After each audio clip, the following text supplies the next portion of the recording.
আমি আর ইয়েলো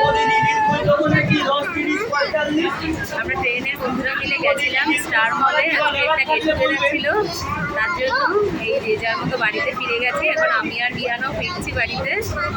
আর যখন বেরিয়েছিলাম তখন বৃষ্টি ছিল না, এখন বাইরে বেশ বৃষ্টি শুরু হয়ে গেছে। এই যে ট্রেনে উঠে গেছি, যে যার মতো বাড়িতে পৌঁছে যাচ্ছি। আর ওখানে গিয়ে দারুণ টাইম স্পেন্ড করেছি সবাই মিলে অনেক দিন।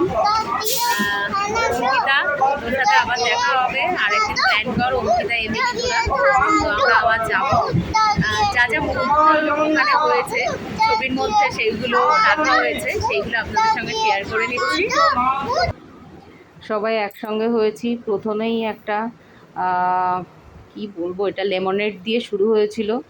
একজন স্পাইডারম্যান সামনে দাঁড়িয়ে ছিল স্টার মলের সামনে, আর কৃষ্ণাদি ছিল আমাদের হুল্লোড় পাঠির মাস্টার। সে গিয়েই ছবি তুলে তার কাছ থেকে একটা কুপন নিয়ে নিল, একটা কিনলে নাকি একটা ফ্রি। তো সেটাই খাওয়া দাওয়া হলো প্রথমে। তারপর এই যে মিঠি, সংযুক্তার মেয়ে, আর আমার ছেলে ও সঙ্গে। তারপর তো আমরা আছি। এই যে প্রচুর ছবি তোলা হয়েছে। আমি আর রিহান আজকে ইয়েলো ইয়েলো ড্রেস পরে গেছিলাম দুজনই। প্রীতি, গুনগুনের জ্বর ছিল, আজকে যদিও একটু বেটার, এসে গেছে। এই যে তিনজন আমাদের পরবর্তী প্রজন্ম। আর এইবার ফাইনালি আমরা খেতে বসে গেছি। প্রচুর খাওয়া দাওয়া করেছিলাম আজকে, সবগুলো একসঙ্গে হয়েছিলাম। খাওয়া দাওয়ার থেকে মজাটা বেশি হয়েছিল।